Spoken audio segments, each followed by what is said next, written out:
All right. Okay, it's this one. Um, this is a special type of integration by parts. So when you recognize that structure, so you know that whichever way you decide to do will work out for you. It's always gonna be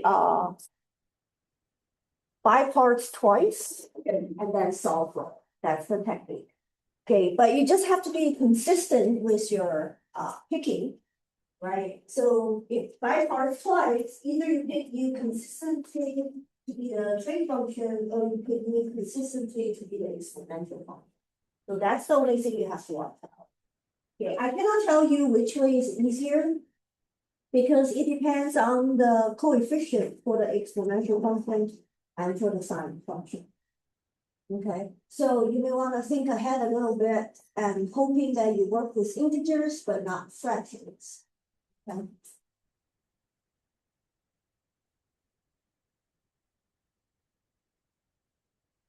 All right, so this one, as I mentioned last time, is a special reduction formula. And for all 6 basic trig functions, you have the reduction formula, okay? But you can only use reduction formula for sine squared, cosine squared. And for secant to the nth power, cosecant to the nth power, you can only do it when n is greater than or equal to 3 at the top. Okay, the reason is chapter 8, we're covering integration techniques. So if you just come up with the reduction formula, that means you go around the techniques. So for other powers, I'd like you to go through the regular process using the techniques that's covered in class to evaluate the integral. Okay, 2 reasons. One, the reduction formula in general is hard to remember.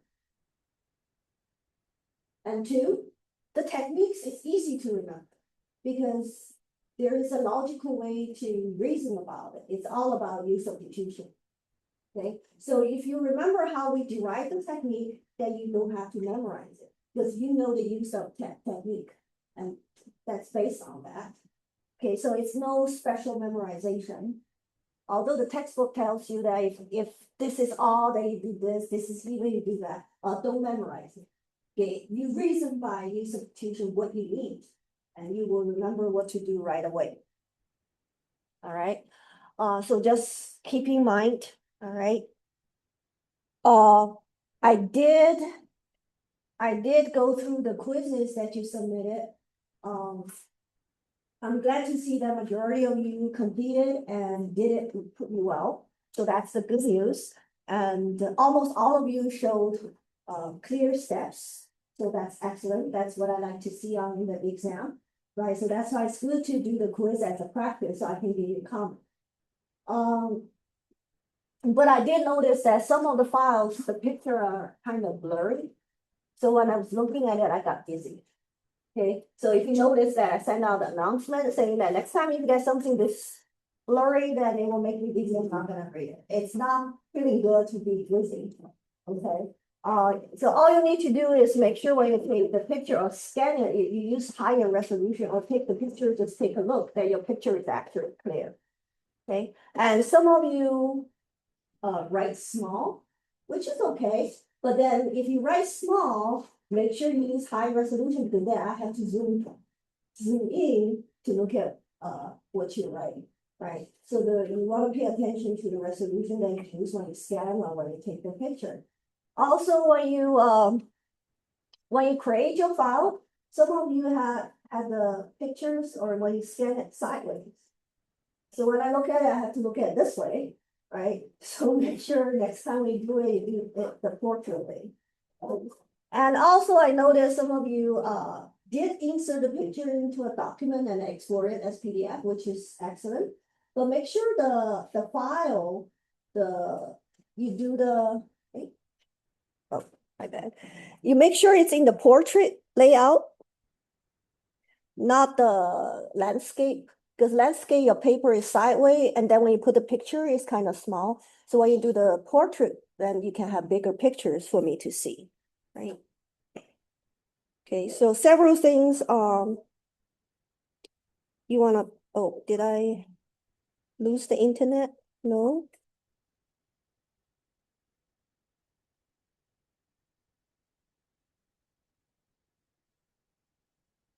Okay. So you want to make sure that I'm able to read what you have, right? Because if I can't read, can't make out what you have there, then I cannot give you credit.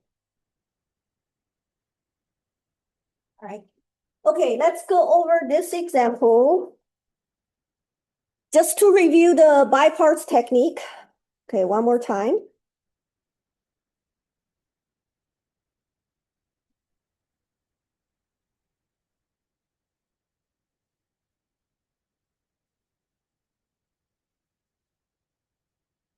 Okay. All right, so let's reason what we can do, right? So obviously we cannot integrate directly, so we have two techniques now. Yield substitution or bipart. All right. So if we use up secant, then the derivative, the du, will be secant and the tangent. Okay, but every time we use the Pythagorean identity, how many tangent will we get? It's always a 2, so even number. Okay, and so if we only need one tangent to go with du, so if you use the Pythagorean identity to convert them, then you have that singleton tangent and cannot. Okay. And if you do use of tangent, then du is secant squared. Okay, we have secant to work with, so most likely we are able to get secant squared out of it. But what happened is n is an integer, but we don't know exact value because it's a general formula, right? So you have n minus 2 to it, so that n, the power n has to be greater than or equal to 2 to make sense out of it, right? So since we don't know n is even and odd, again, we don't know whether or not we can convert the tangent the way we want it, because we only need even on those, right? Because 1 plus tangent squared is secant squared. So every time you get 2. All right, so use of doesn't work. So the only technique that we have left at this moment is biparts. Okay, so we're gonna do biparts. So for biparts, we need to pick u and the dv. Okay, it's all from secant, right? Of course we can integrate secant, but anybody remember the formula where you integrate secant, what you get?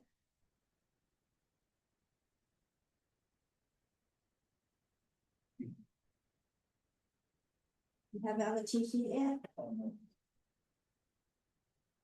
Do you know where to find it? Okay, I believe you get ln, absolute value, secant plus tangent. Let's see. Yeah, so you think of the biparts formula, you got a uv, that part is okay, but then the integral is what? It's v du. How are you gonna integrate ln absolute value secant plus tangent? Right, so we don't want to integrate secant. So we don't want to put secant as the dv part. Okay, but secant squared we like. Okay, when we integrate secant squared, what do we get? Tangent.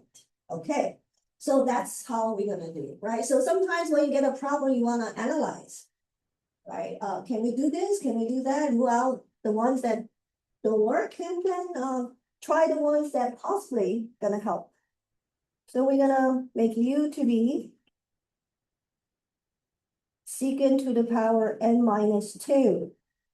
Why is it n minus 2? Because we take 2 for dv part.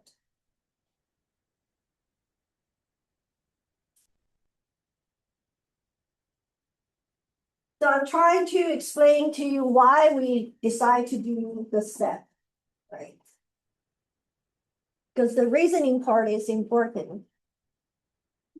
Okay, so du.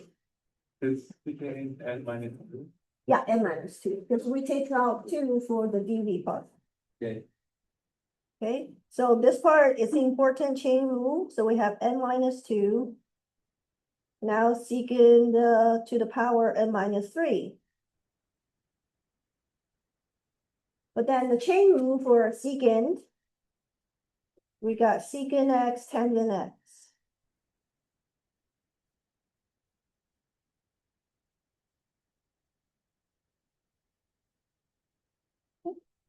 And now we're going to combine this power.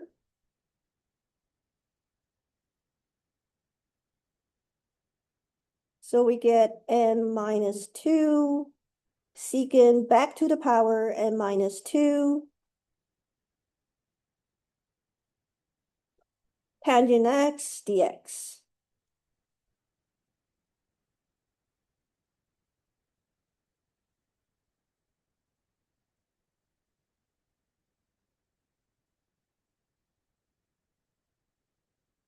And for v, we get tangent.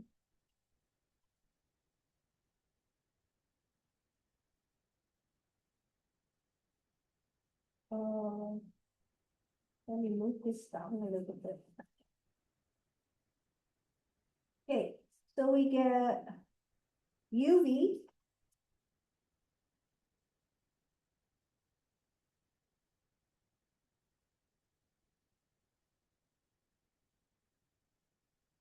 minus v du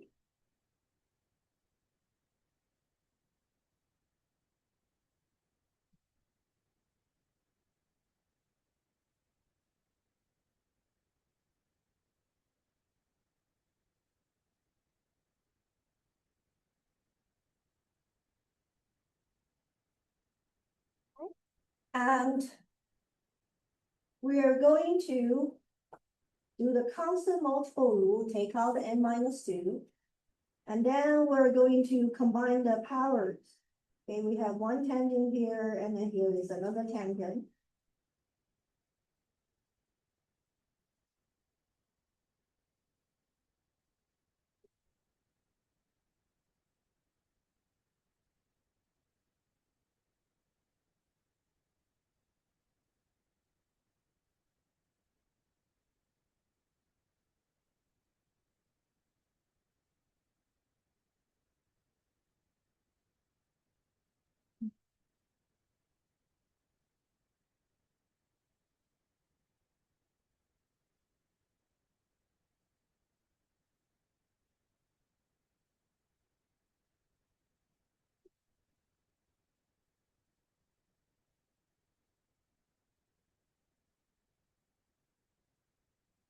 Okay, at this point,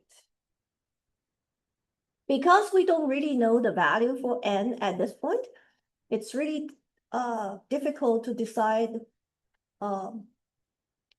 whether to do the U sub or not. Okay, and which one can be the U sub.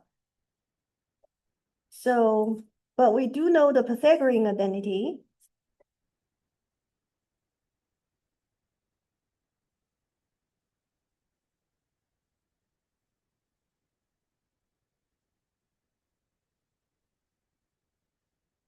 Okay, tangent squared is secant squared minus one.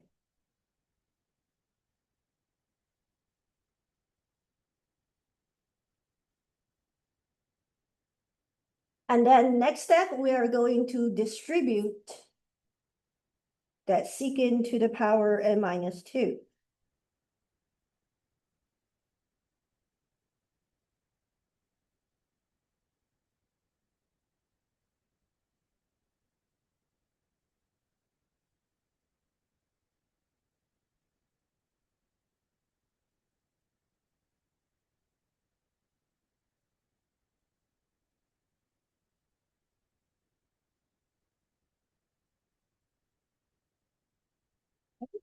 So at this point, we get back secant to the nth power.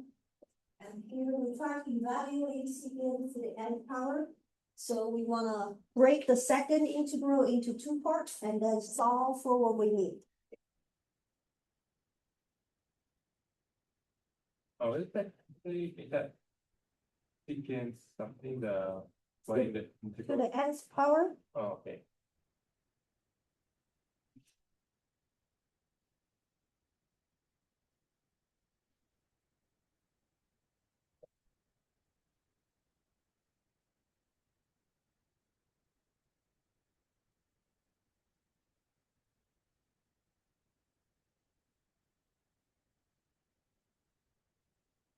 okay, so now we're gonna add the middle one on both sides, right?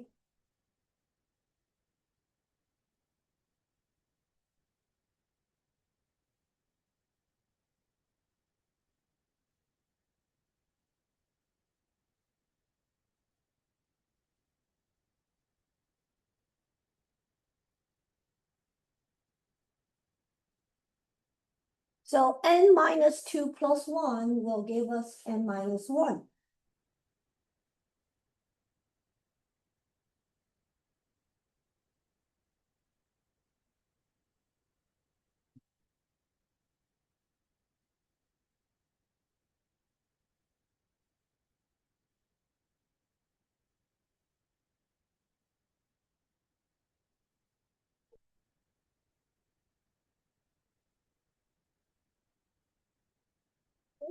So we're gonna add that to both sides. So left-hand side, we already have one of the integral that we want. Adding n minus two will give us n minus one of that integral. Okay, so now we divide both sides by n minus one, and we solve what we want.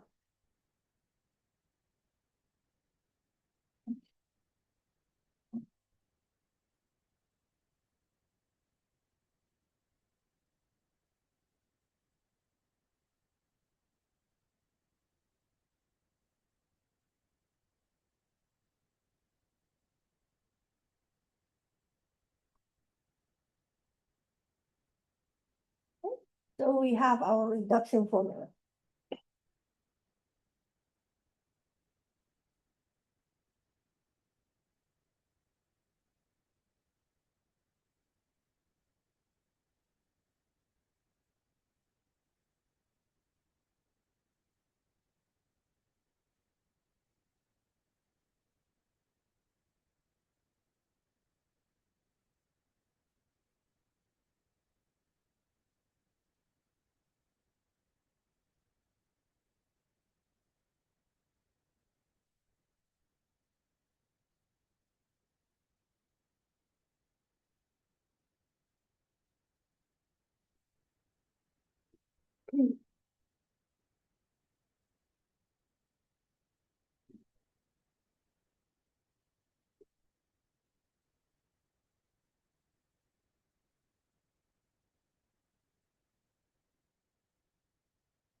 And by the way, a few of you came in late. Did you do the extra credit?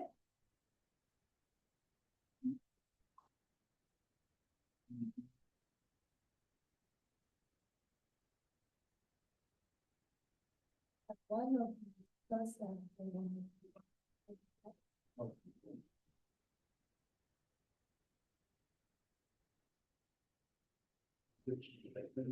Yeah.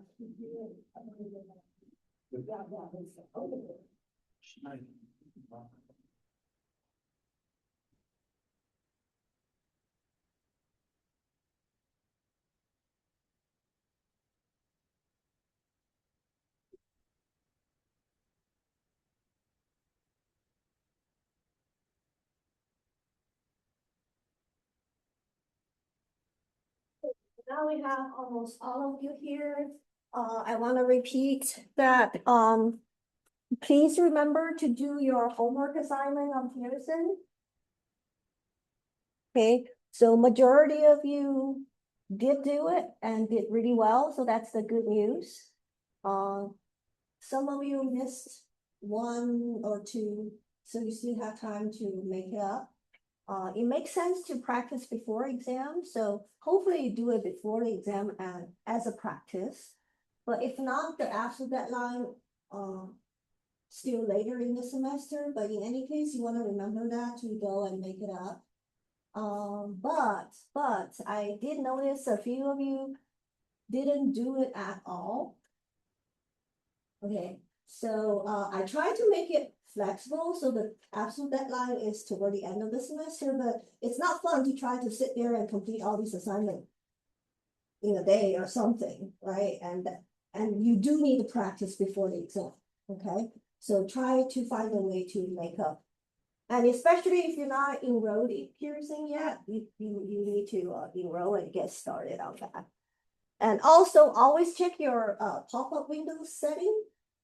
If it's blocking the site, then it won't open the site. Okay, so that's super important.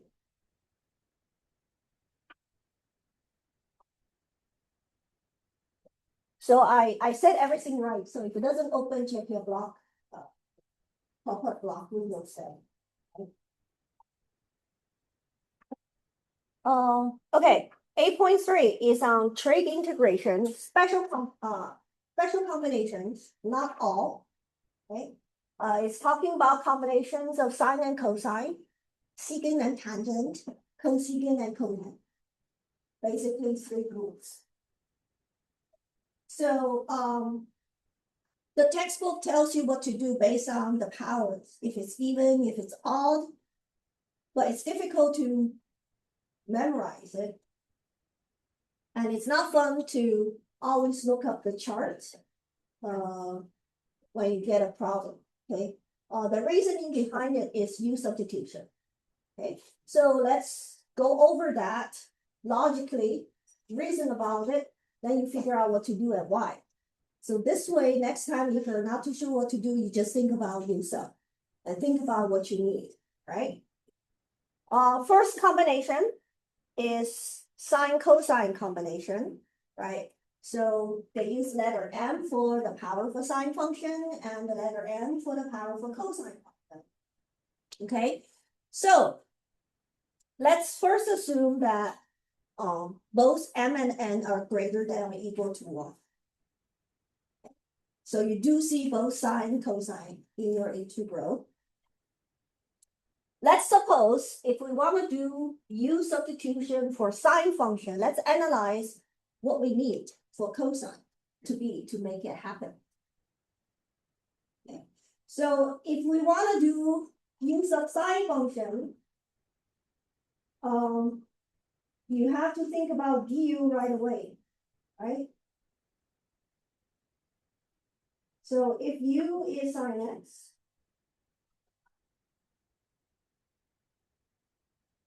then du is cosine x of x. So we need to reserve 1 cosine x to go with the x. Okay, so we need to put aside 1 cosine x to go with the x. So now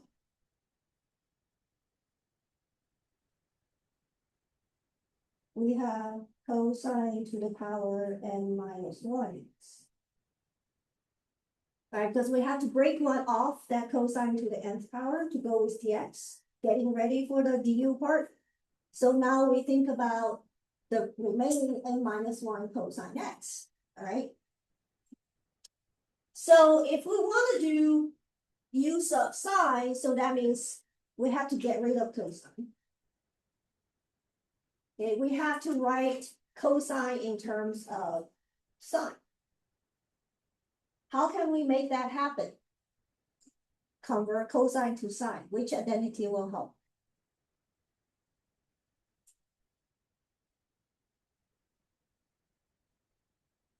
Which one will help? Convert cosine to sine. That's the one majority of you will remember.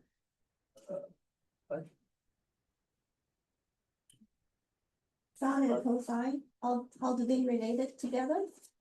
It's like the something 2x or something like that. I'm not sure what you. It's not the double angle formula. Yeah, it's one of the Pythagorean identity.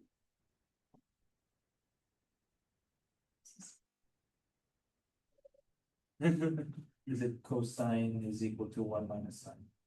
Cosine squared Cosine squared. is 1 minus sine squared. Yeah.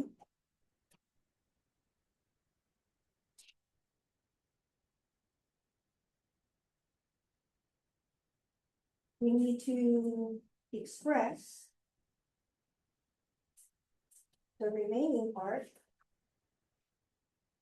in terms of sin x. With the help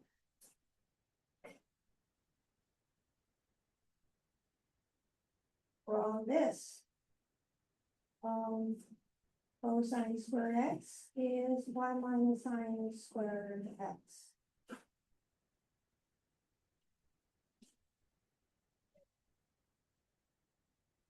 Okay, but each time, how many can we convert? Always 2 at a time. Cosine squared is 1 minus sine. It's always 2 at a time. Okay, so what does that tell you about n minus 1? Has to be even or odd to make it happen.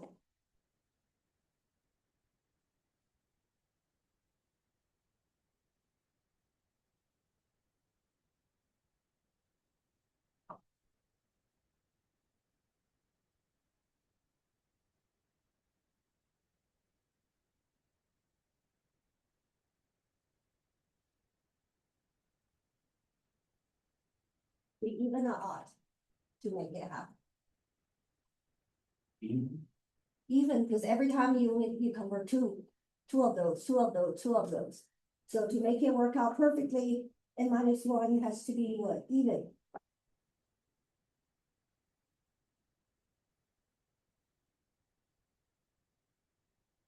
So if n minus 1 is even,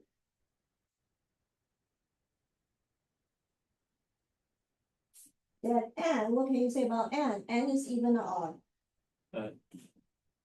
Odd. So this is the reason why they tell you if n is odd, you use some sign.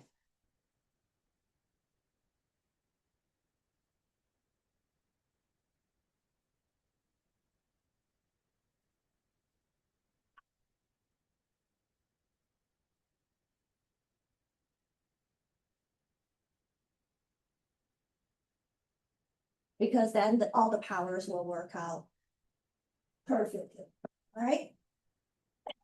And on top of that, this is what we talked about, the strategy. So you get this sine and cosine combination. Okay, so at this point, n is odd.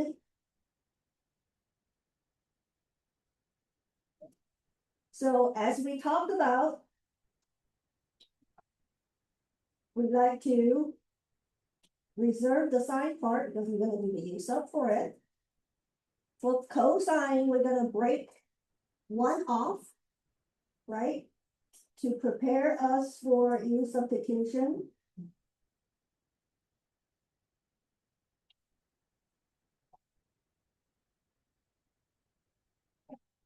Right, because you cannot just think of u, right? You gotta think of u and the du. To make the u substitution work, we need one cosine to go with the x. For this many cosine left, we have to convert it to sine, as we talked about. If n is odd, n minus 1 is even. Okay, so let me do one more step to help you to see. So we can write as cosine squared x. Remember, n minus 1 is even now.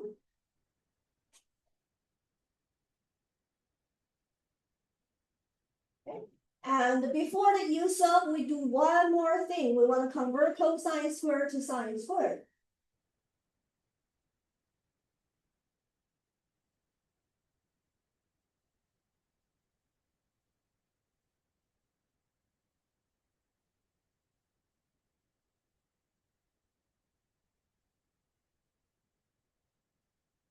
So at this point, you can do this up. So the motivation behind it is always use up. That's how we derive this technique. All right. So all I'm saying is that think about what you need if you want to use up.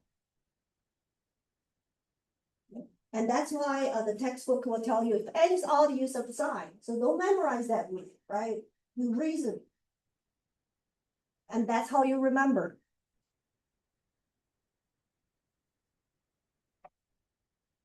Okay, so remember I told you sine and cosine are friends. So whatever strategy we derive for sine, it works for cosine. All you need to do is make proper adjustment, right? So tell me, when we get this combination, what if we want to use up cosine? You want m to be even or odd? Odd. Odd, for the same reason, right?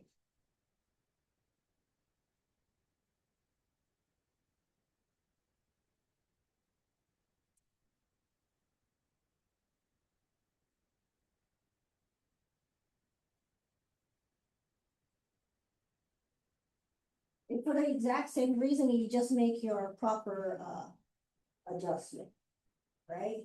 So let's go over the process. Okay, and you can see why they are similar. Right, so we start with this integral.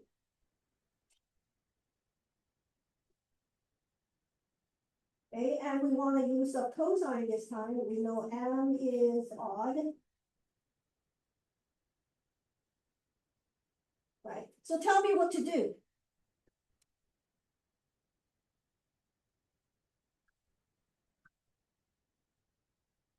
If we want to use a cosine this time, right? Look at what we did for the previous one. What do you think next step is gonna be? Sine n minus L minus one cosine n. Yeah. Cosine x. Right, that's what I mean, they're friends. You just use pretty much the same strategy, make adjustment accordingly. So we will need one sine to go with the dx for the du part.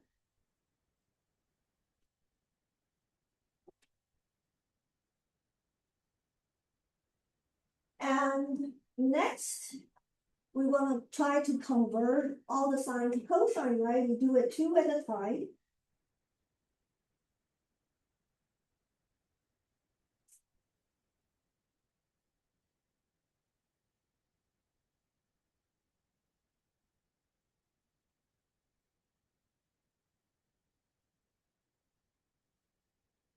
And this time, what's the identity to be applied here?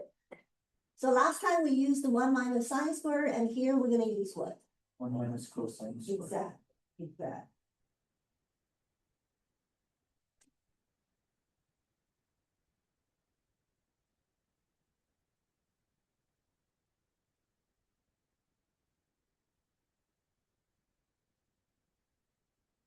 Right, so at this point, you're ready to do this up.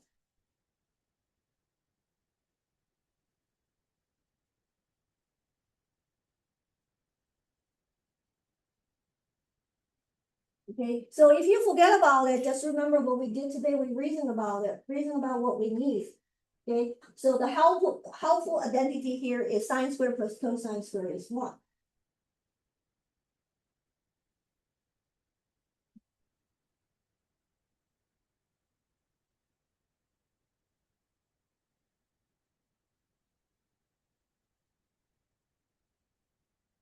All right.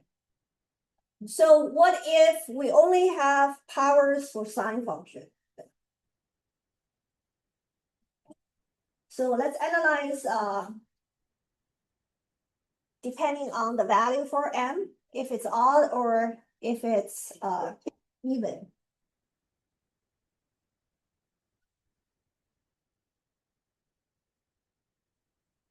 Okay. So first of all, m is odd. let's say m is greater than or equal to 3, right? Because we know how to integrate sine phi.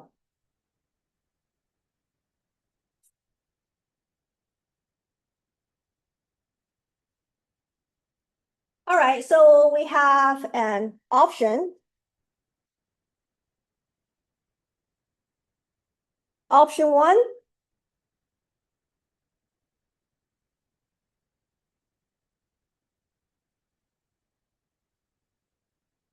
We want to use sine x. Okay.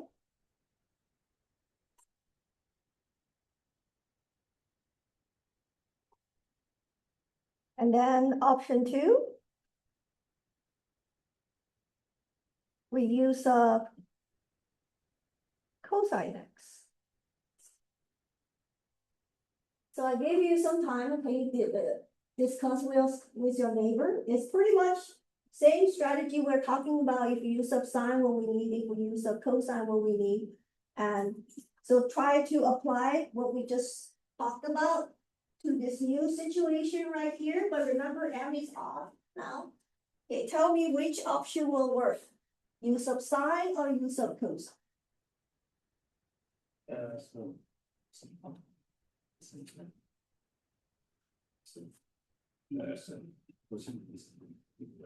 So based on. And now.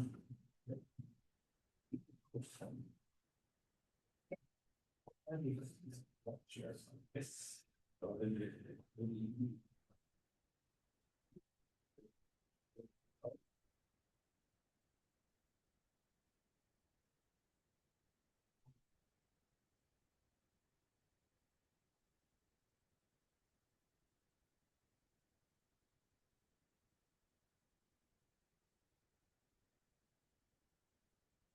Oh, we got. If you sit by yourself, you can turn around, talk to the person behind you. Right?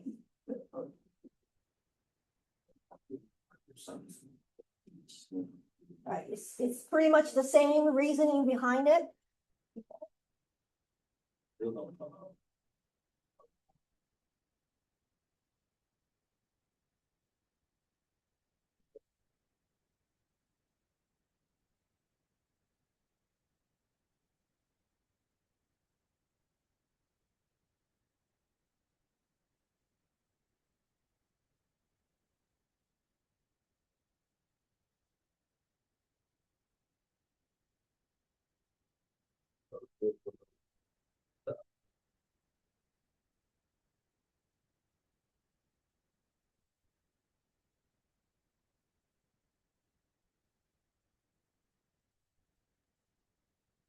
Figure out which option will do.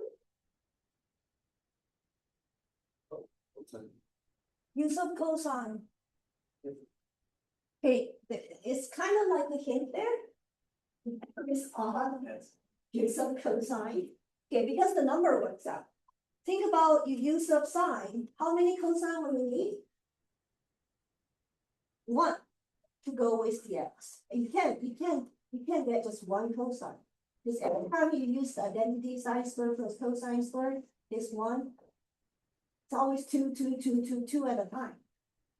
Okay, to just get 1 singleton cosine to go with dx is not working, right? In this case, what? In this case, du is cosine x, right? We can just get 1 cosine.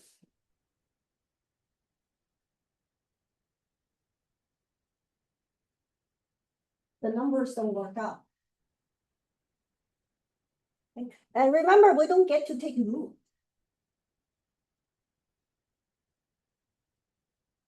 Right, so. Okay, so what happened if u is, so this doesn't work out, right? So this option doesn't work out, right? So option 2 will work out.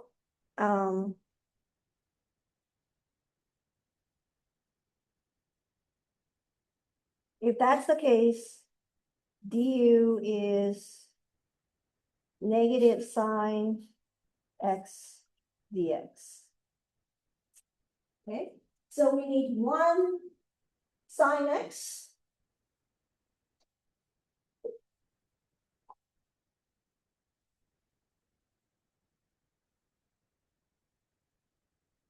To go with dx.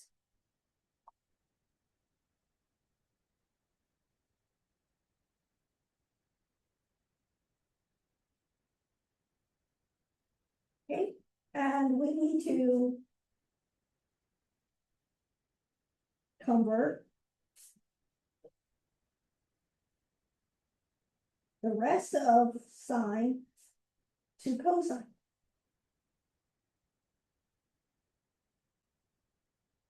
And this can be done because m minus 1 is even.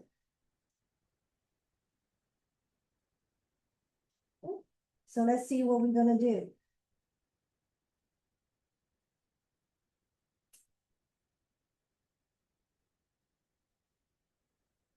Okay, so if we just have powers of sine and m is odd, okay. So we break one off.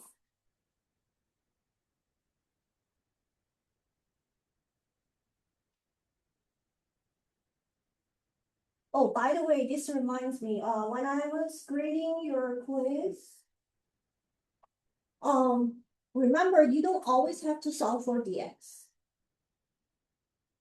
Right, so your purpose is to replace everything to be in terms of u. Okay, so if you are so used to solving dx all the time, do it on a scratch paper.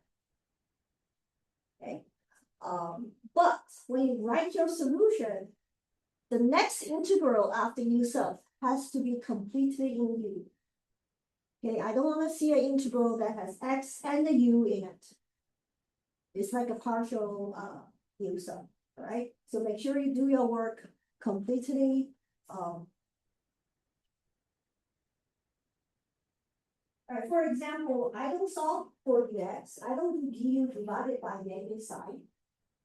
I keep the sine with the dx, and I replace sine x dx as a whole from the original integral. Okay. So it's only when you get a number, say du is 2 dx, you want to get rid of the 2 on both sides. That's that it appears that you're solving for dx. Right? So it's not like every time you want to solve for dx. Okay, so the better way is keep u on the left side, keep x on the right hand side. Don't cross them. Okay, next step, we want to convert that. So like we did before, we do it 2 at a time.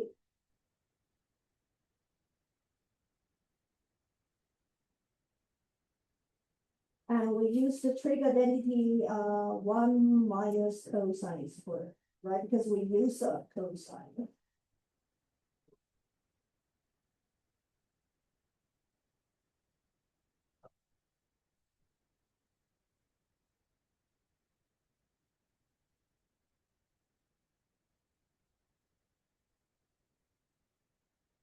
And that at this point, you're ready for u sub.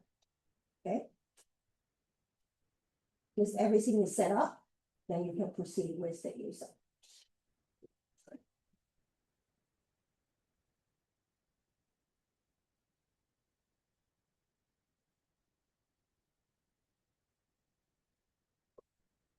Okay, I like to reason about it. One is when you reason about it, you're not really memorizing the result. It's like disconnect piece of information, all right? This way, if you don't remember, oh, should I use some sine, use some cosine, you reason about the powers, what you need to make it happen. Okay, what if m is even? Well, m is even, that's the harder one. because there is no easy way of doing that.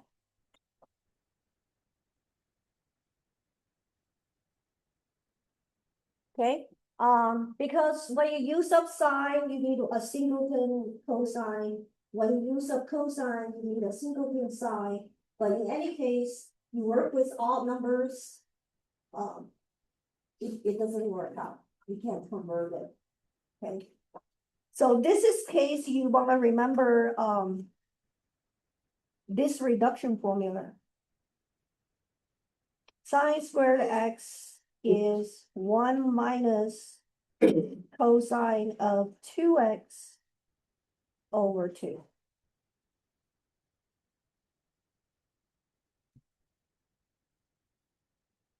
Okay. So the strategy is to apply this identity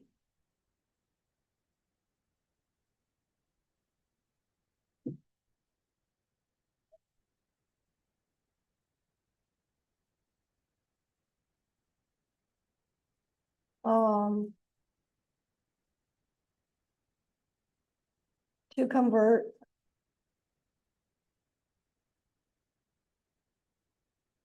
it in terms of cosine.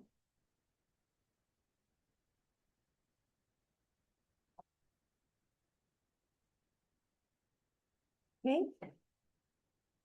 Expand if needed. Then you integrate term by term accordingly.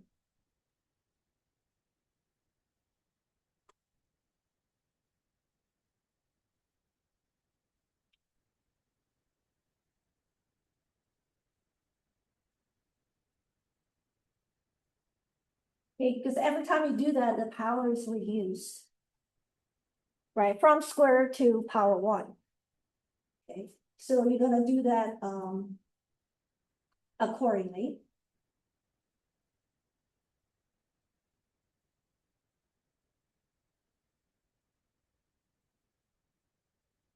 Okay, so what do I mean by that? So when you see just sine function to a power, but this time the power is even.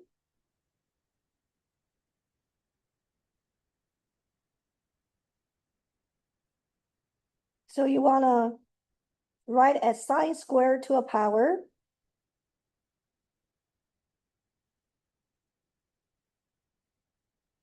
Okay, and for the sine squared part, you use the reduction formula.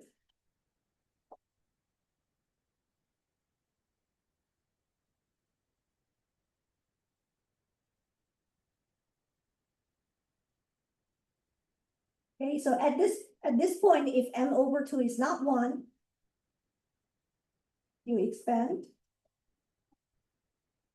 And then you integrate for the cosine part, one term at a time, apply the strategy accordingly, one by one. Okay, but that's how you start a problem.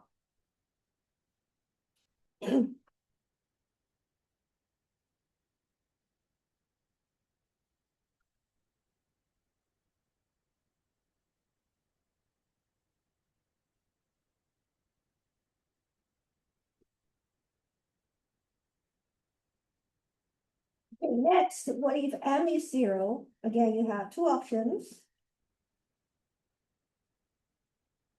Option 1, make u to be sine x.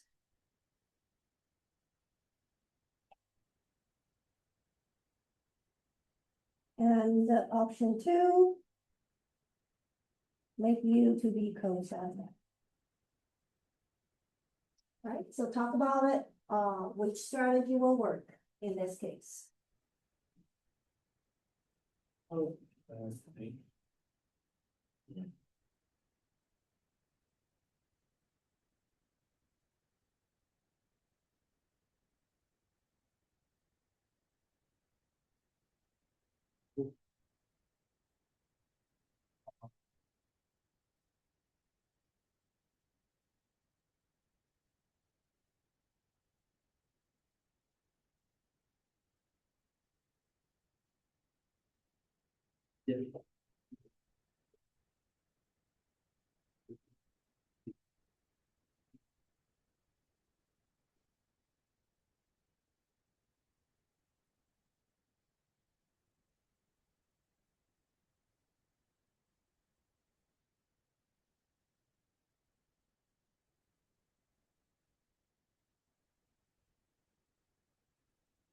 Right, so you wanna look at the analysis we just had with sine. Cause it's really similar.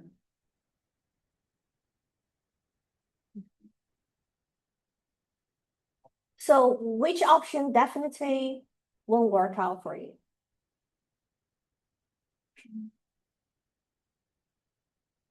Yeah, one. Oh,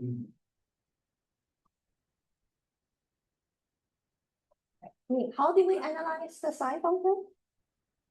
Be one sine, two cosine. On this one, be two sine, one cosine. Right, look at what we just did for sine function. Can you derive a strategy for cosine? Just get one. You can't just get one sine. Right, looks through what we did for sine. Yeah, Um, du for option two, you can't get sine. Right. Besides that, what else did we do with the powers for sine? Don't cosine. So you cosine and something. Right, so remember when you learn something, you try to apply. I mentioned whatever you learn for sine, you do it for cosine, you just make adjustment accordingly, right? So when we analyze sine, besides use of sine or use of cosine, what else? What other condition? Oh, and see, M is even or M is odd? zero. So that means when we talk about the strategy for doing this, besides the use of options, we also have to consider if n is even or n is odd. Right? See, for this, case one, m is odd. Case two, m is even. Okay, so regardless if n is even or odd, which option will not work for sure? Option two. Option two will not work. Because when you use of cosine, you will need a singleton sign, that's bad news. Right? Because you only have cosine to start with, that means any sign you want, you have to convert from cosine, and every time you convert, you always get two. Okay, very good. So this, no matter what, even or odd, this option will not work out. Option one, you want a use of sine, this will work if n is even or odd.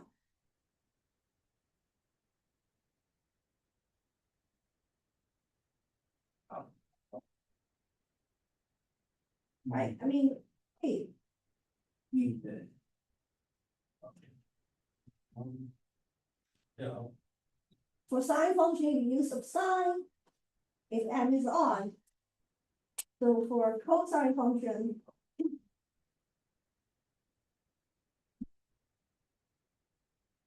you use of sine, right, if this is odd.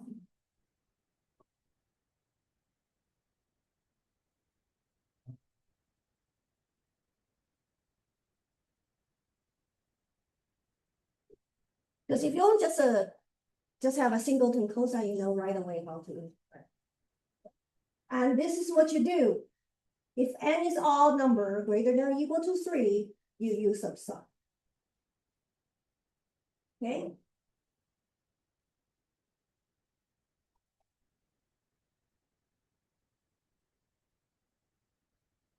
Right, you do exactly what you did here, but do it sort of like the opposite way, you do it for cosine, right?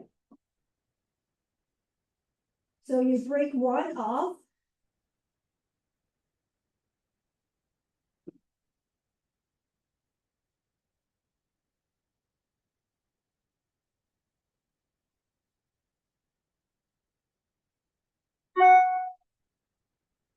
Okay, so why do I want to break one off? Because I want help with the user process.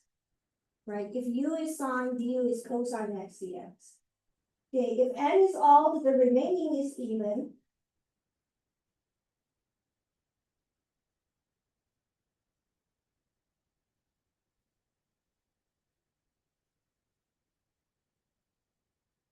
And then I can use the Pythagorean identity to convert it to sine, because after all, I want to use a sine.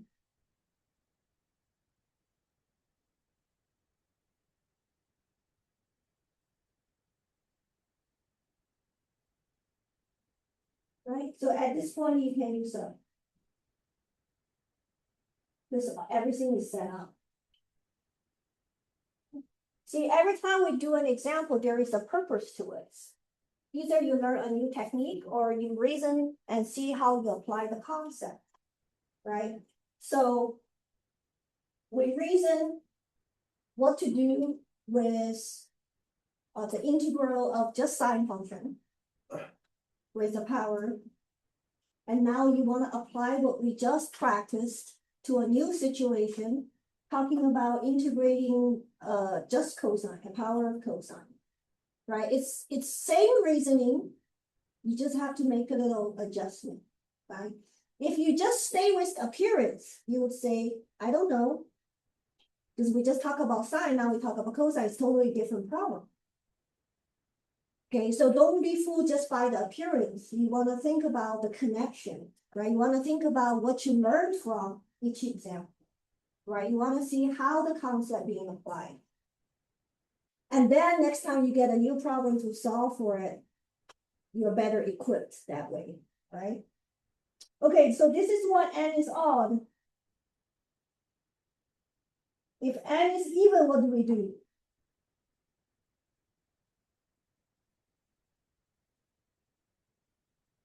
So what do we do if what n is even?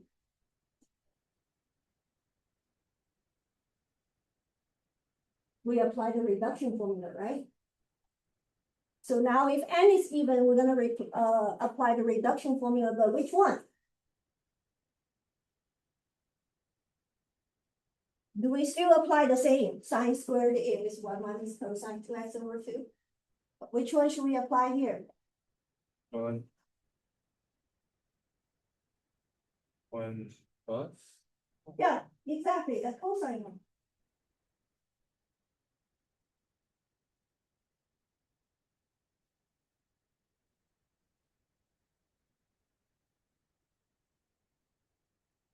Yep.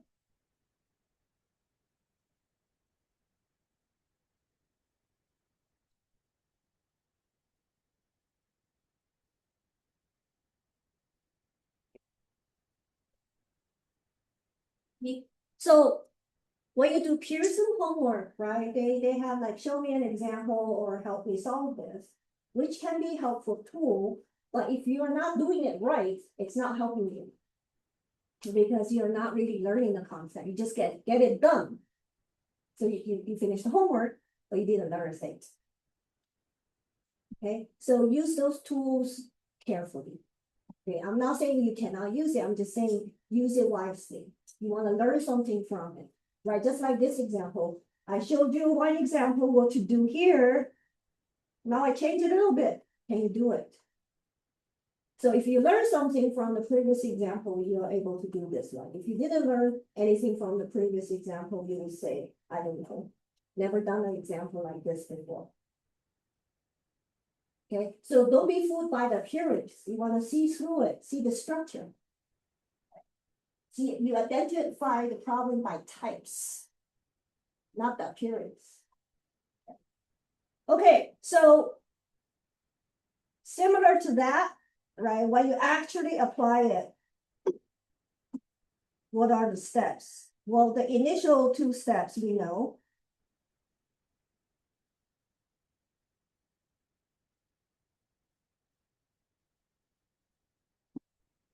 Because we need squared to work with.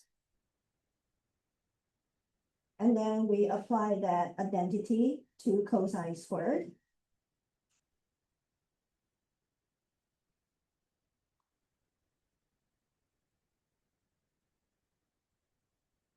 So at this point, you expand. And after that, you do it term by term and analyze and then decide what strategy to use. But that's at least how you get started.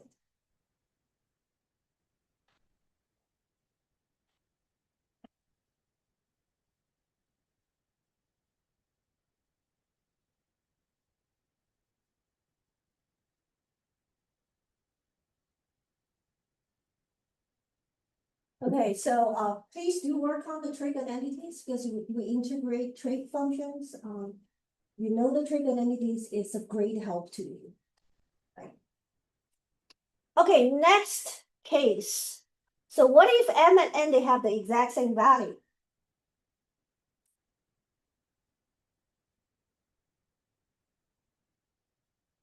Okay, so go over the cases that we have done so far. So what if m and n, they are the same value? Can you tell me the strategy? How to handle it?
Right, so think about this combination.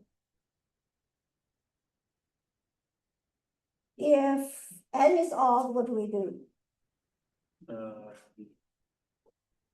Either u equals to sin x. Right, if n is odd, use a sign. If m is odd, what do we do? Use a cosine. All right, so we do have to talk about even or odd, right? So if m is equal to n and odd, then we can use a sin x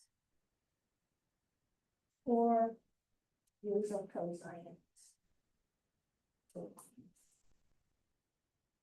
That's either way we'll do now. You have the freedom. So which one is actually a better one to use?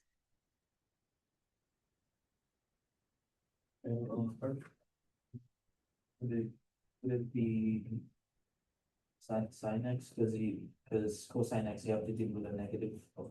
Yeah, exactly. So don't make trouble for yourself. We use a sine because derivative is cosine. When you do use a cosine, derivative is negative sine. When you deal with negative number, right? Don't make trouble for yourself. So this one will be a better choice just because it's safer, right? Most likely you can get it right because we're dealing with positive numbers, right? And what if they are equal and they're even?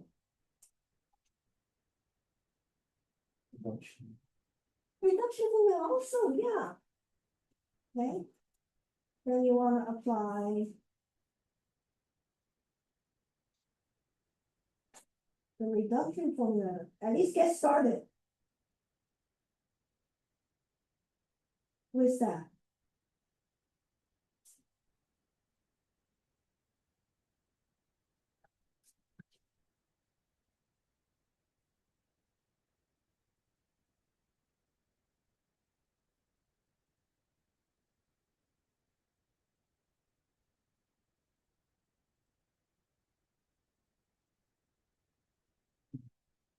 On the side note,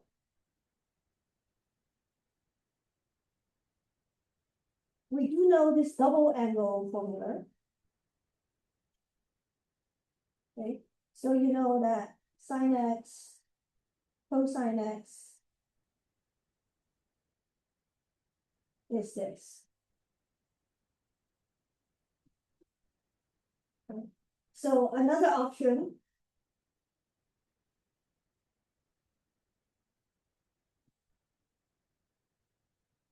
Okay, doesn't matter if they're even or odd.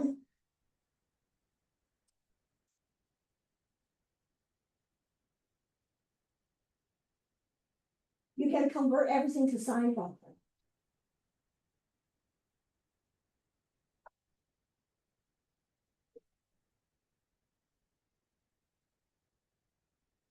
Okay, so what do I mean by that? Okay, so they all have the same powers. Right, and then it doesn't matter, it's even and odd. Another option, you start by converting it to sine functions.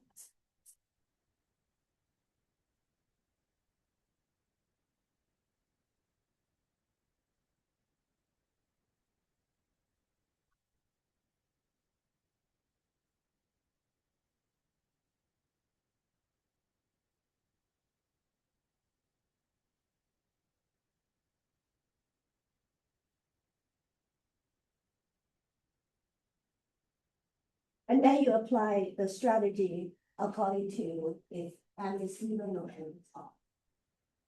Okay, That N, it's an n. okay, This projector is pretty old, so I know it's not the best.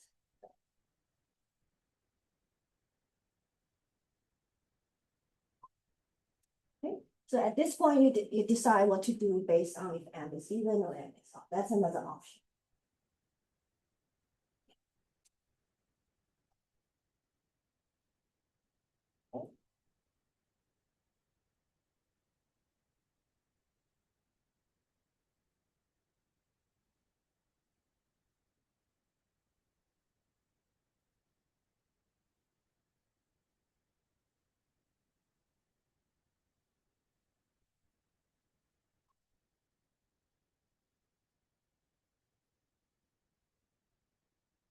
Any questions? Make sense? All right, so now we put it in practice. Okay, I let you decide what to do, right? Give you some time. And if you can at least get started for the first few steps, that would be awesome, right? So we talked about different combinations, and you decide in this particular case what you need to do and get started on it if you can't finish it, right? I do give you some time. And you can talk to your neighbor and make sure that you use the right strategy to do the problem.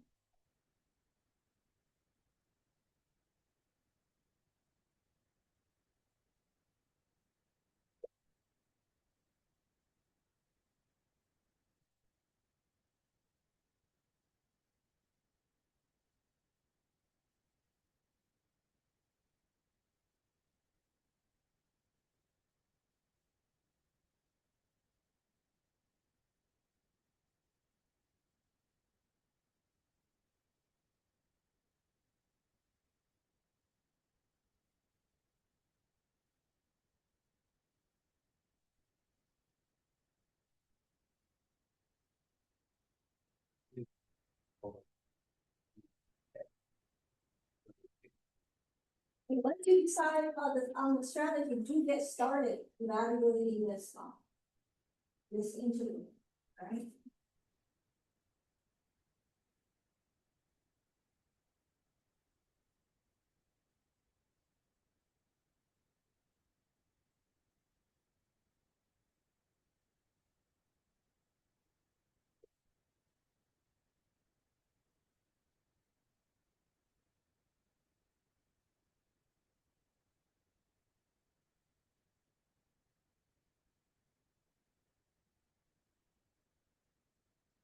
So have you picked the approach? Is it A, B, C, D, which one is it? I think it's, I think it's either. So even, Because it's even, so that's the strategy, right? but you have to simplify so it becomes 4/2, right? Since you squared that. Yeah. You have to simplify that as well, yeah, fine. Well, four Wait, over let's two, see. you write the two. I can't give you the number because it's a letter. Yeah, 4/2, so it just becomes 2. Yeah. So you actually, you don't do 4/2, you actually put the number there. You actually divide. Okay, so get started on that. Practice also the algebra a little bit, identity a little bit.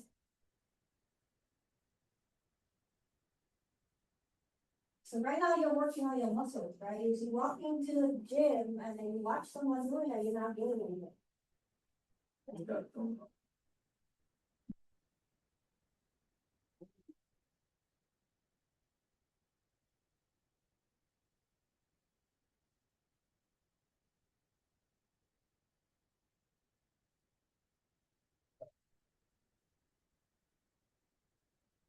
Put the strategy into practice.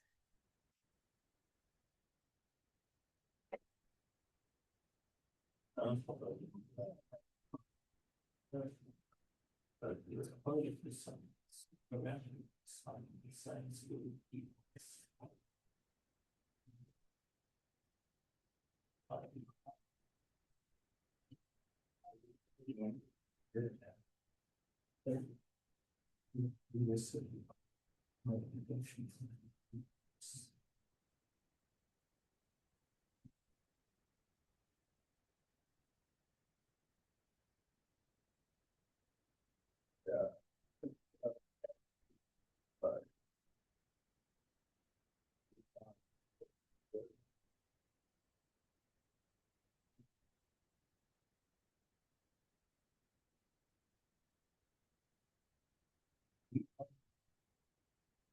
That's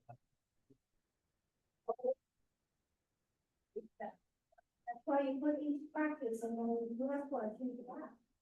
That's why in your own practice is super important.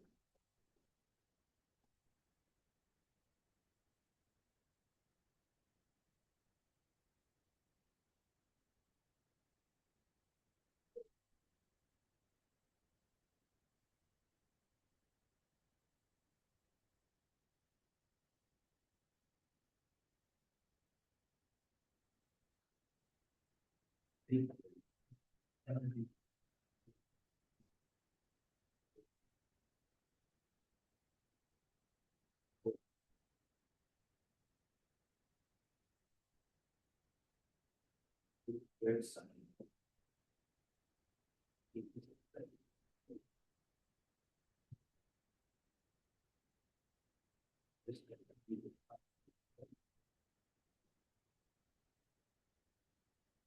When you're actually putting it in practice, you have questions, right? But that's good. When you have questions, that's good. Yeah.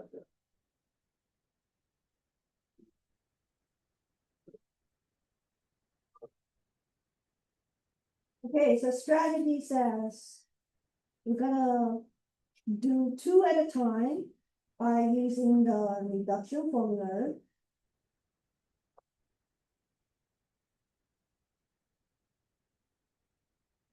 Right, so we take the square and 4 divided by 2 is 2.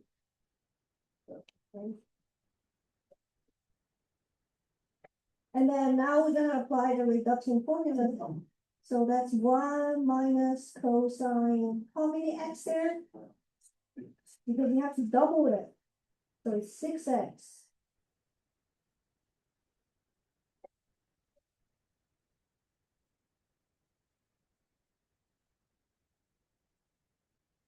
And what's the next step?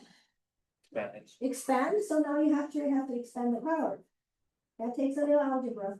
Okay, 2 squared is 4, so I'm gonna take that out. And here, what do you get? This one. Minus 1 minus what? Anybody, spend that out, spend that out?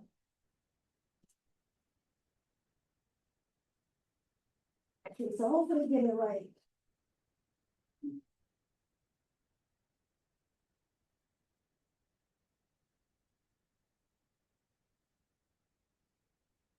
Spend? Right? So that part is the algebra, so you gotta do it right. And then what's the suggestion? You integrate term by term accordingly. Right? So we have three terms. We can integrate one for sure. Can we integrate 2 cosine 6x?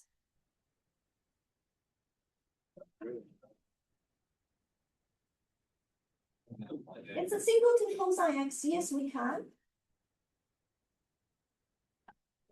So remember?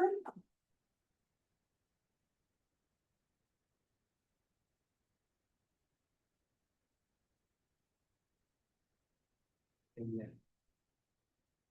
So that we can do. So that means these first two we can do. All right, so let's do that too.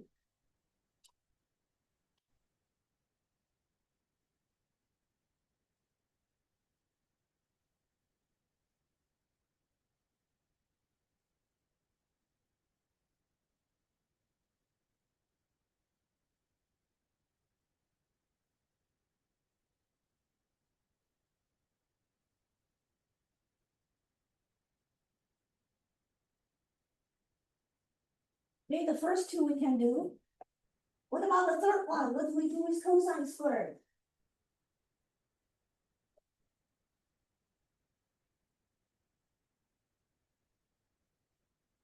Cosine. What do we do with cosine squared? Turn it to 1. 1 plus cosine. Okay, that's why you analyze the terms, integrate accordingly. Okay, cosine squared, you turn it to 1 plus cosine, this time, how many x? 12. 12. 12.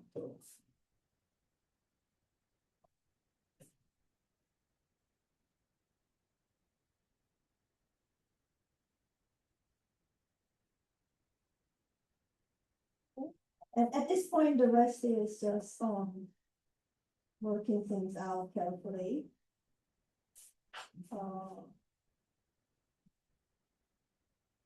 Okay, so I have. Whoa, okay.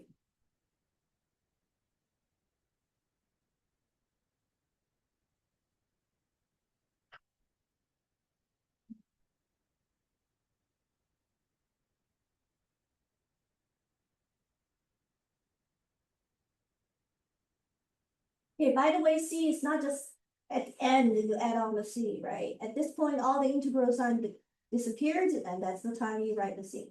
Okay, one more step to combine. We're gonna combine these two, right? X over 4, X over 8. That will make it 3x over 8.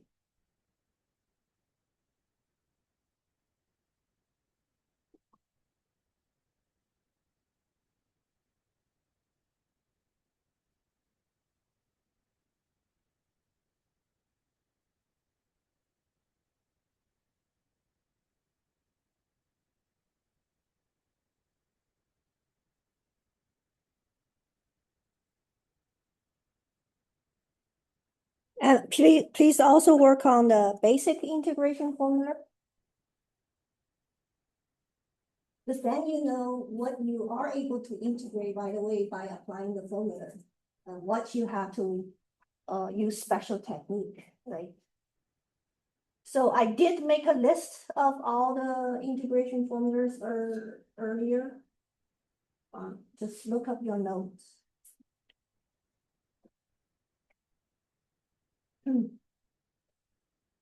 Okay, so we use that identity twice, right? We use the sine squared identity once, we use the cosine squared identity once. Okay, so we use the reduction formula here twice. Okay, so that's A. And let's practice B.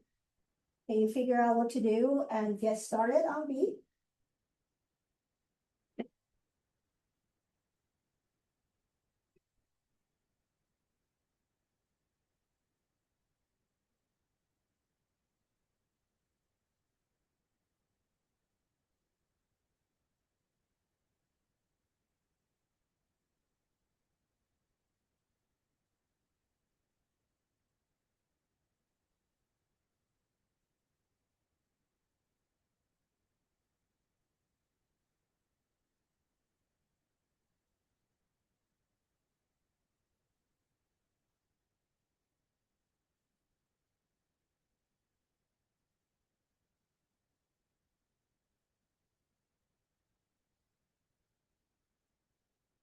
So which strategy, A, B, C, D, which one?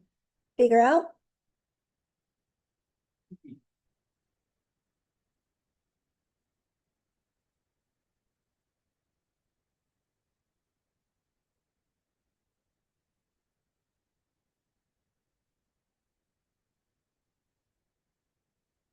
It's on the even and odd analysis.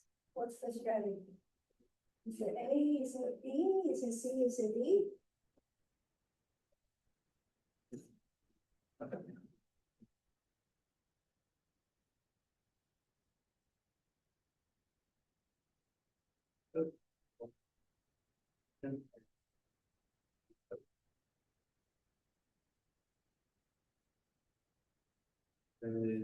Right, so bottom line, you should be able to pick out the strategy, right, the correct one. So what's the recommendation here based on the number 4, based on the number 3? Hours. Pick out the strategy.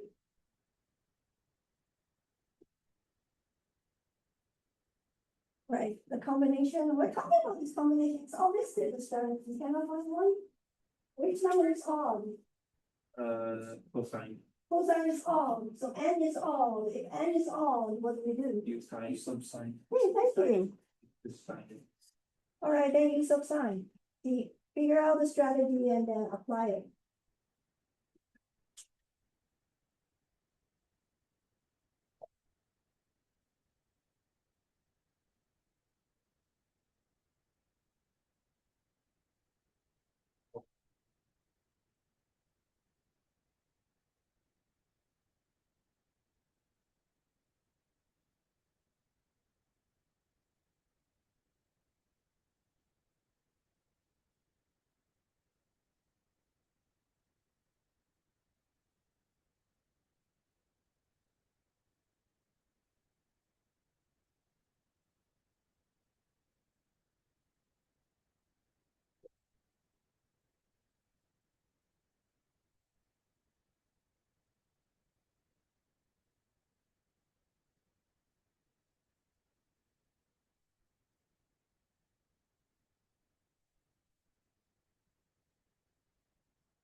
Apply the strategy.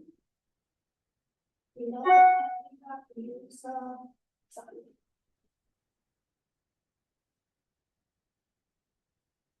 Okay. So let's write it on the side. We know we want to use a sine.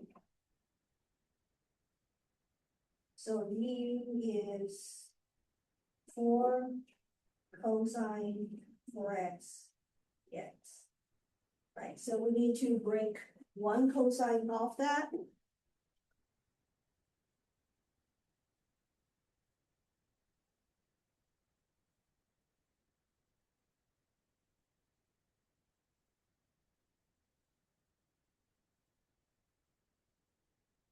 And now since we're working with concrete numbers, we can do something else as well, right? We need 4 cosine 4x dx. So we can do a form of 1 trig.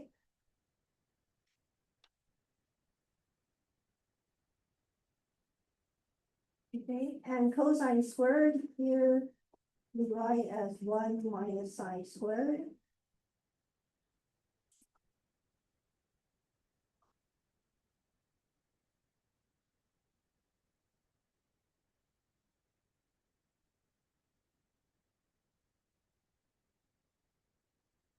Right, so with concrete number, you can get even a little bit more flexible to work out the du part. So now I set up the du, the u sub perfectly.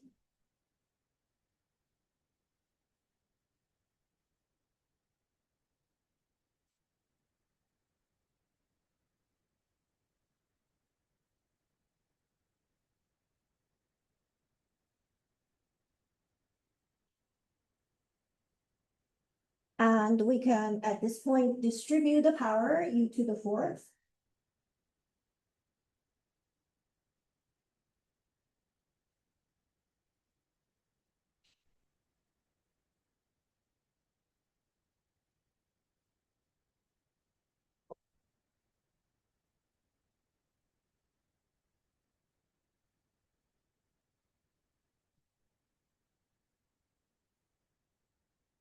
And we can integrate term by term.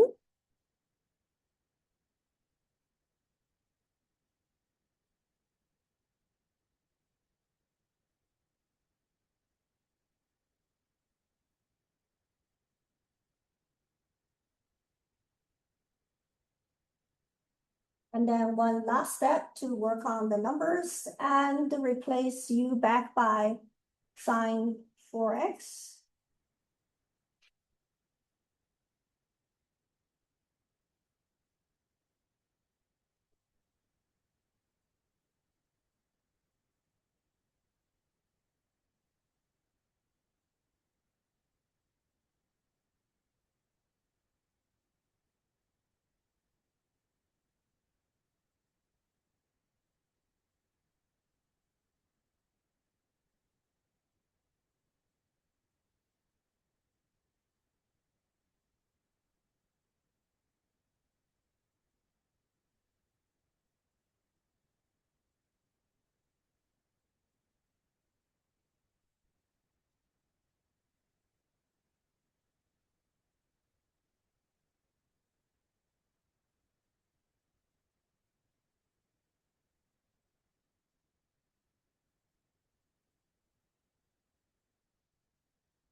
Once you figure out the strategy, it's a basic u substitution problem.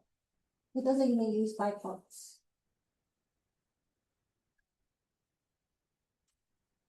And again, you reason, right? You don't memorize even an odd what to do, you reason. Because you know what you want to do and then reason, see which one works out. Okay, C. Can you figure out the strategy?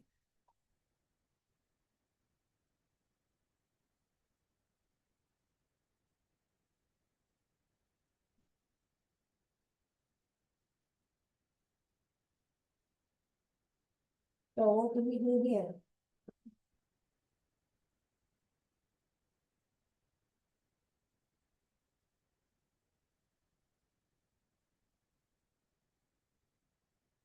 Is this one a sine and cosine combination? All right, now, but the will be. Yeah, okay. So remember, this is actually the same type of problem. It's the sine and cosine combination. If you recognize, right, so that's why the trig identity is super important.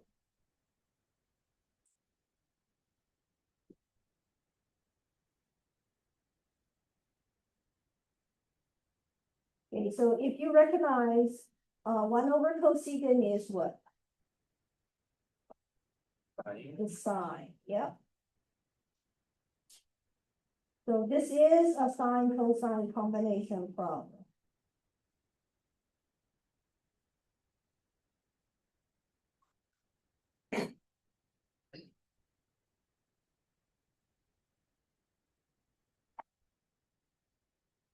Okay, so that's what I mean, don't go by appearance, right? Identify the type.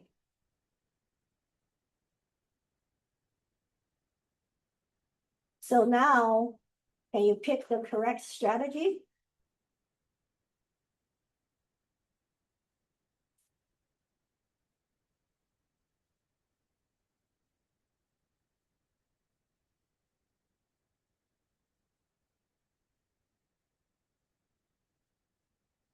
Is it use of sine or is it use of cosine?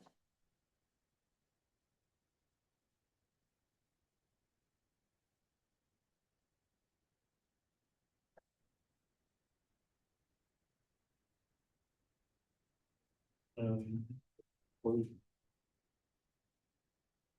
Okay, good, use of cosine.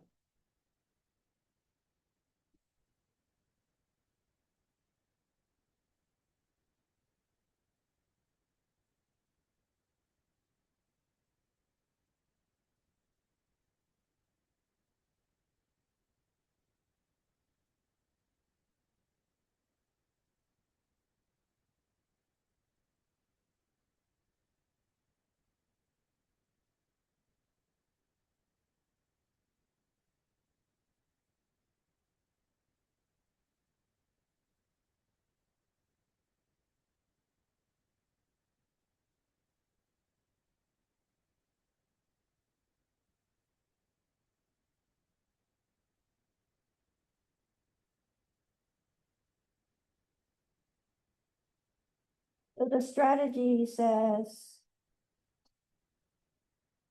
we're gonna break off one side.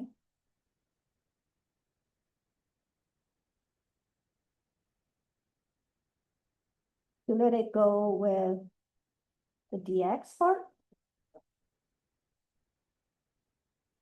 And for the remaining side,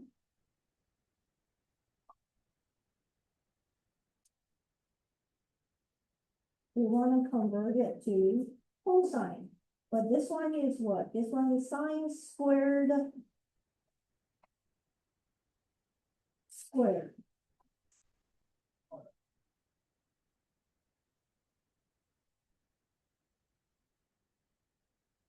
Right, because sine squared is 1 minus cosine squared. So we always do 2 at the time.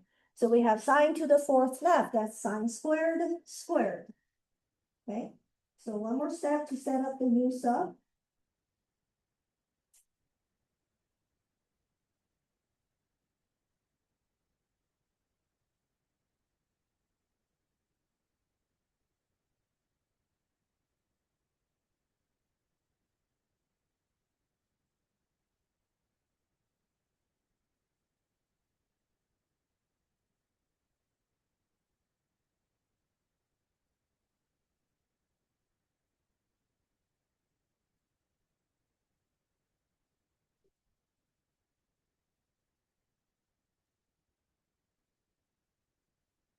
Okay, so now everything is set up perfectly to complete the U substitution process.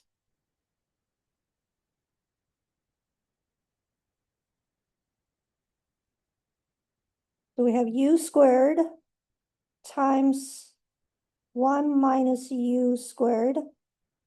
Okay, so because that's the green part, 1 minus cosine squared, so it's 1 minus U squared. And then you have to square it back into that.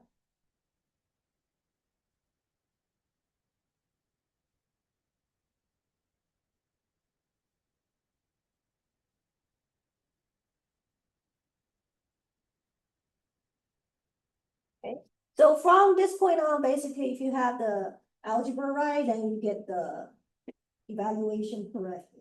Right. So the next one, we have to expand that squared, right? So that's a key step. You want to expand that correctly.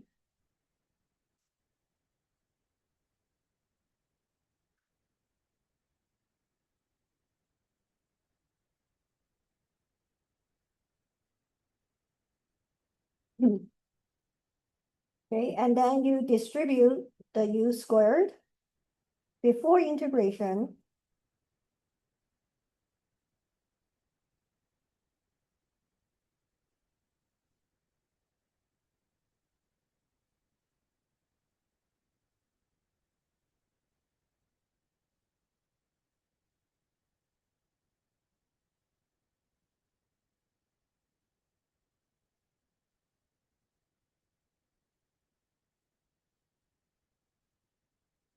And now you can do term by term integration.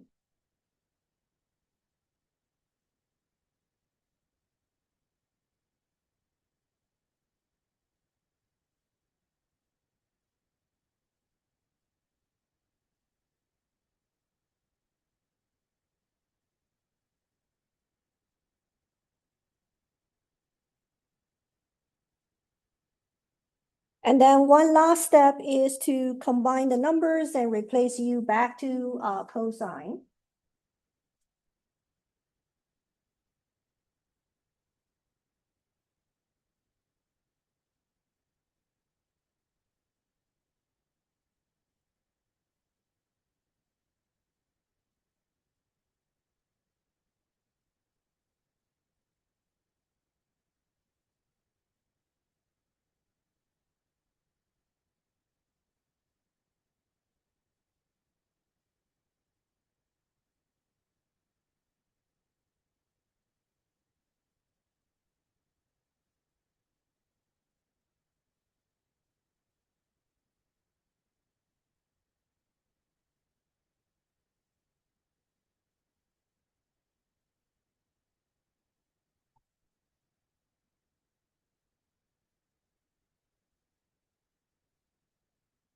So the key step here is to figure out the strategy. The rest is a basic U substitution problem. Okay, so we have time for one more. So can you figure out what to do with D? Dr. Garcia? Yeah, did I do well? I'm trying to figure out what a -3 came from. The red -3 up top, I'm new. Oh, I think I. because I see that, what, I need, maybe one of the three here for the U part. Yeah, I've got this part. So I do a multiply by form of one, so I need this, 1/3, so I multiply by that. Yes, negative and the negatives are positive. So if I divide it by -3, I multiply by -3, it's a form of one. Okay. Okay, if you don't wanna do that, that's totally fine, you just write -3 du is sine of x/3 as the usual way. Right, but since I'm writing out so many steps Yes, okay. that set up, I may as well set up for the du. And what was that concept again? What was that one again, Dr. Garcia? Multiply by a form of one. So there are two ways to handle that extra constant. Okay, so if you want to, you can do -3 du is sine of x/3 dx. And then you don't have to do that, you don't have to do this part. Right? So you can just do, it will come up to this directly. When you do so, Okay, thank you. yeah, you can do this way. Thank you. Yeah, 'cause that was what I'm for. Okay. Because I do both ways to help you get used to either.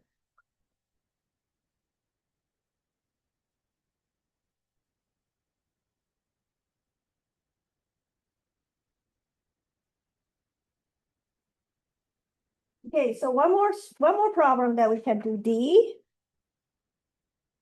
Figure out the strategy.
So what's the strategy?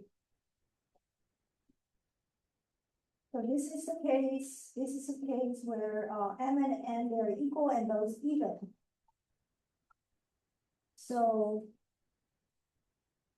the direct approach is to write sine squared as one minus cosine two x over two and cosine squared as one plus cosine two x. Okay, but it's possible you use this strategy. So because people like to do things differently, so this one as the recommendation, either C or D will do, depending on what you like to do. It's your personal preference. Okay, I'm not against any of the two methods. Okay.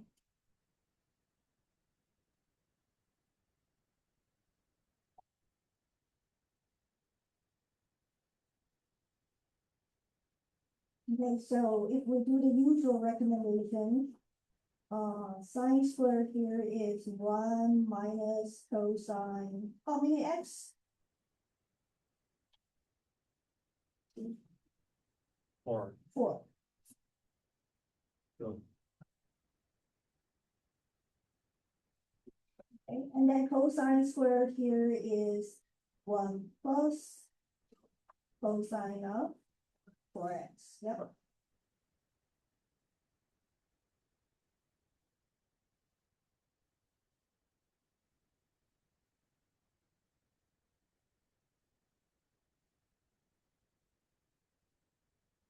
What's 1 minus cosine times 1 plus cosine? sine, Okay, let's do one more step. So first you get 1 minus cosine squared. Right, that's because of the formula, right? X minus y times x plus y is x squared minus y squared. And then 1 minus cosine squared is what? sine squared. Sine squared. Squared over 4.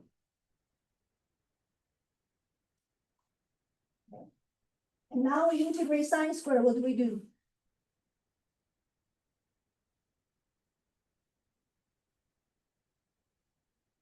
Sine squared, what do we do? I think. It's right there.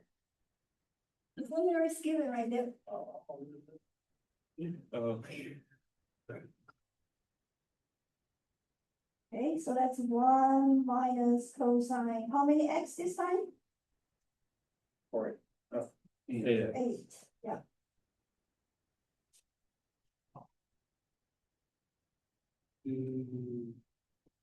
Okay, so that's 1 over 8, and then we can do, x minus sine of 8x over 8.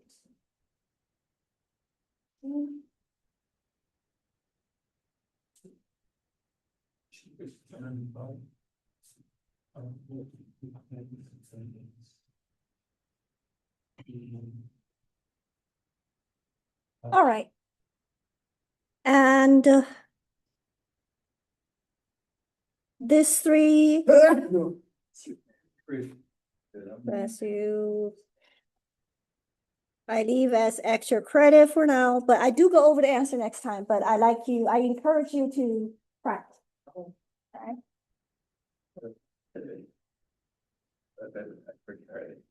Okay, so these 3 you just do on the worksheet and show me the work next time, right?